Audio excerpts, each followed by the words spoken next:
Assalamu alaikum. Peace to you all. My name is Saba Ahmed. I'm a law student at American University. I am here to ask you a simple question. I know that we portray Islam and all Muslims as bad, but there's 1.8 billion Muslim followers of Islam. We have 8 million plus Muslim Americans in this country, and I don't see them represented here. But my question is, how can we fight an ideological war with weapons? How can we ever end this war? The jihadist ideology that you talk about, it's an ideology. How can you ever win this thing if you don't address it ideologically? Great question. I am so glad you're here, and I am so glad you brought that up because it gives us an opportunity to answer. What I find so amazing is since the beginning of this panel, which we are here about Benghazi attack against our people, not one person mentioned Muslims. We are here against Islam, or we're launching war against Muslims. We are here to discuss how 4 Americans died and what our government is doing. We were not here to bash Muslims. You were the one who brought up the issue about most Muslims, not us. And since you brought it up, allow me to elaborate with my answer.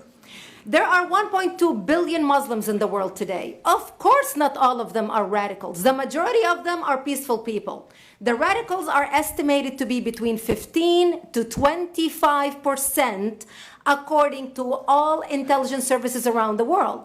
That leaves 75% of them peaceful people. But when you look at 15 to 25% of the world Muslim population, you're looking at 180 million to 300 million people dedicated to the destruction of Western civilization. That is as big as the United States. So why should we worry about the radicals, 15 to 25%?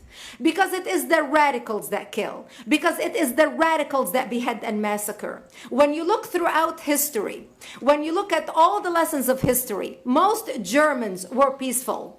Yet the Nazis drove the agenda. And as a result, 60 million people died. Almost 14 million in concentration camps. 6 million were Jews. The peaceful majority were irrelevant. When you look at Russia, most Russians were peaceful as well. Yet the Russians were able to kill 20 million people. The peaceful majority were irrelevant. When you look at China, for example, most Chinese were peaceful as well. Yet the Chinese were able to kill 70 million people. The peaceful majority were irrelevant. When you look at Japan prior to World War II, most Japanese were peaceful as well. Yet Japan was able to butcher its way across Southeast Asia, killing 12 million people, mostly killed with bayonets and shovels. The peaceful majority were irrelevant. On September 11th in the United States, we had 2.3 million Arab Muslims living in the United States.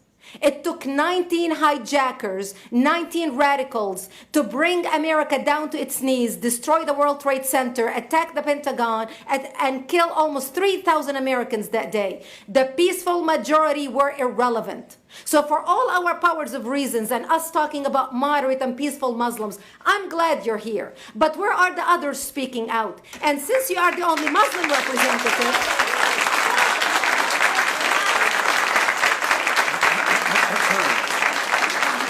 save the applause till the end.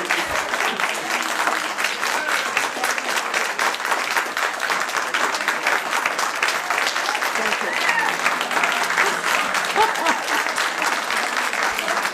Thank you. And since you're the only Muslim representative in here, you took the limelight instead of speaking about why our government, and I assume, are you an American? You're an American citizen. So as an American citizen, you sat in this room, and instead of standing up and saying a question or asking something about our 4 Americans that died and what our government is doing to correct the problem, you stood there to make a point about peaceful, moderate Muslims. I wish you brought 10 with you to question about how we can hold our government responsible. It is time we take political correctness and throw it in the garbage